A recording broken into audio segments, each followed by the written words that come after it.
श्री शिवाय नमस्तुभ्यम आपल्या यूट्यूब चॅनलवरती मी तुम्हा सर्वांचं स्वागत करते। आज मी तुम्हाला घटस्थापना नवरात्र उत्सव 2024 याविषयी थोडक्यात सांगणार आहे। व्हिडिओ पूर्णपणे बघा, स्किप न करता। व्हिडिओ आवडला तर लाईक शेअर सबस्क्राइब करायला विसरू नका। घटस्थापना कधी आहे, शुभ मुहूर्त काय आहे, देवीचे 9 रूप काय आहेत आणि 9 प्रकारचा नैवेद्य काय आहे, हे सर्व माहिती मी या व्हिडिओद्वारे तुम्हाला सांगणार आहे। तर व्हिडिओ स्किप न करता व्हिडिओ पूर्णपणे बघून घ्या। व्हिडिओ आवडला तर लाईक शेअर सबस्क्राइब करायला विसरू नका। चला तर आपण व्हिडिओला सुरुवात करूया। अश्विन महिन्याच्या शुद्ध पक्षातील प्रतिपदा तिथीला म्हणजेच यंदा 3 ऑक्टोबर 2024 रोजी घटस्थापना केली जाणार आहे। घटस्थापनेचा शुभ मुहूर्त काय आहे मी ते तुम्हाला सांगणार आहे।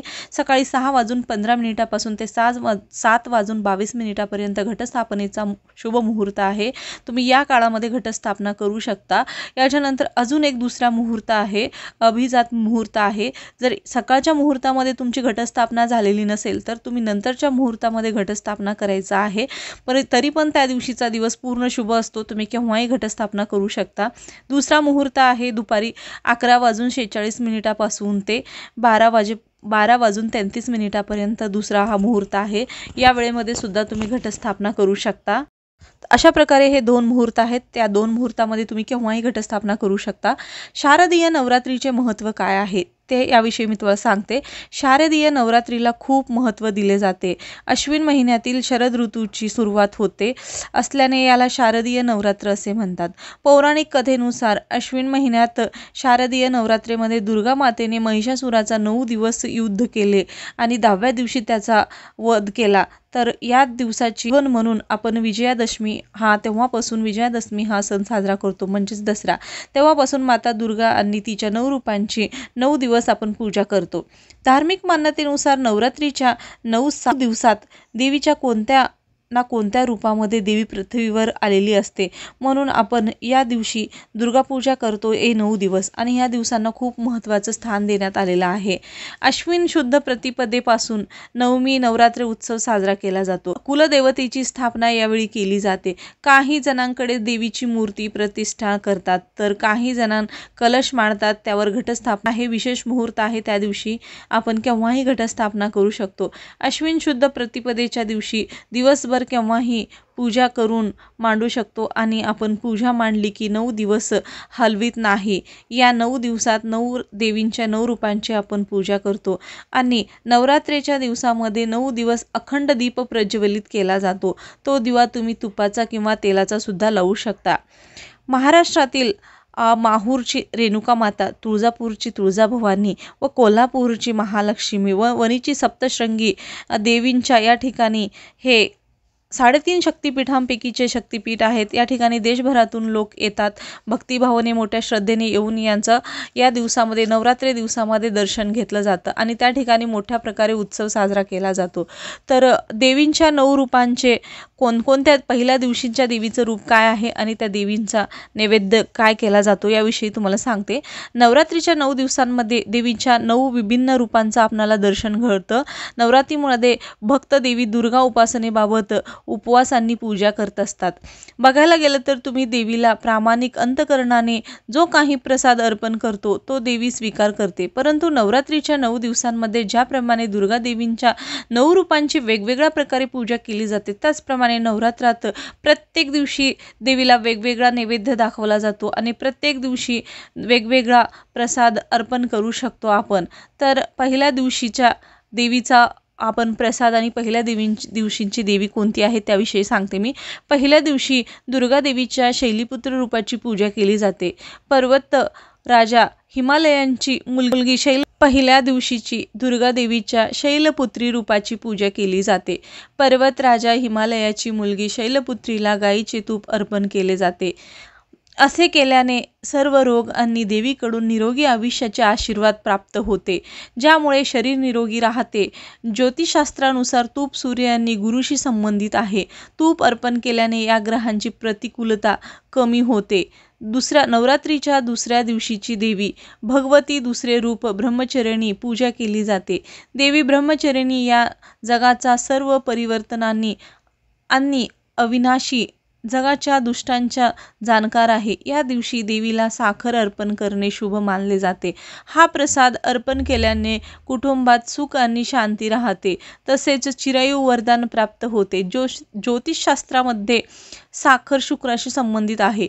देवीला साखरेचा नैवेद्य अर्पण केल्याने शुक्र ग्रहाची प्रतिकूलता कमी होते, घरात गोड आणि ज्ञानाचा प्रकाशही वाढतो। नवरात्रीच्या तिसऱ्या दिवशी भगवती देवीच्या रूपाचे पूजन केले जाते। चंद्रघटाची पूजा केली जाते। त्याच्या डोक्यावर तासाच्या घंट्यांचा आकारांचा चंद्रकोर आहे। या दिवशी देवीला दूध किंवा दुधापासून बनवलेल्या वस्तू अर्पण कराव्यात, तसेच अर्पण केल्यानंतर ते दान म्हणून द्यावे। असे केल्याने मानसिक शांती तसेच परम आनंद प्राप्त होतो। ज्योतिषशास्त्रानुसार दुधांचा संबंध चंद्राशी आहे। देवीला दूध अर्पण केल्याने चंद्राची शक्ती वाढते आणि मानसिक त्रास कमी होतो असे मानले जाते। तर नवरात्रीच्या चौथ्या दिवशी दुर्गा देवीची चौथे रूप असलेले कुष्मांडा देवीची पूजा केली जाते। या दिवशी देवीला मालपुआंचा नैवेद्य अर्पण करावा, तसेच हा भोग मंदिराला किंवा गरीब तसेच गरजू लोकांना दान करावा। असे केल्याने देवी बुद्धीचे वरदान देते, निर्णय घेण्याची क्षमता वाढते। मालपुआमध्ये अनेक घटक असतात, ते अर्पण केल्याने बृहस्पती, सूर्य आणि शुक्र यांचे शुभ फळ प्राप्त होते। त्याच प्रकारे नवरात्रीच्या पाचव्या दिवशी देवी भगवतीचे पाचवे रूप स्कंदमातेची विविध पूजा केली जाते। ब्रह्मरूप सनतकुमाराची आई असल्याने तिला स्कंदमाता म्हटले जाते। नवरात्रीच्या पाचव्या दिवशी केळीचा नैवेद्य अर्पण करते केळीचा नैवेद्य त्यांना अर्पण करणे शुभ मानले जाते। असे केल्याने करिअरमध्ये वृद्धी आणि कुटुंबातील सदस्य आपापल्या क्षेत्रात प्रगती करतात। केळी गुरुशी संबंधित आहे। देवीला केळी अर्पण केल्याने ज्ञान, विकास आणि कौटुंबिक संपत्ती, आनंद प्राप्त होतो। अशा प्रकारे नवरात्रीमधल्या 6व्या देवीची भगवतीच्या कात्यायनी देवीच्या 6वे रूप म्हणून पूजा केली जाते। महर्षी कात्यायन यांच्याकडे कन्या म्हणून जन्म घेतल्यामुळे तिचे नाव कात्यायनी असे ठेवले गेले। 6व्या दिवशी दुर्गा मातेला मध अर्पण करणे खूप फलदायी ठरेल। असे केल्याने सौंदर्य प्राप्त होते आणि माता भगवती प्रसन्न होते। या अर्पणाने सूर्याची शक्ती वाढते। अविवाहित मुलींच्या लग्नातील अडथळे दूर होतात। यामुळे देवी भक्तांना तेज देते।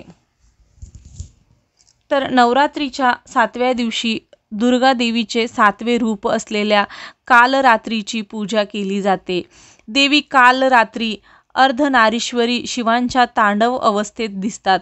या दिवशी देवीला गूळ नैवेद्य अर्पण करतात आणि प्रसाद स्वरूपात गूळ नैवेद्य अर्पण करतात आणि प्रत्येकाला वाटू द्या। असे केल्याने शत्रूंपासून स्वातंत्र्य मिळेल आणि संकट असलेल्यांचे रक्षणही होते। देवीच्या महागौरीचा प्रसाद नवरात्रीच्या 8व्या दिवशी दुर्गेचे 8वे रूप असलेल्या महागौरीची पूजा केली जाते।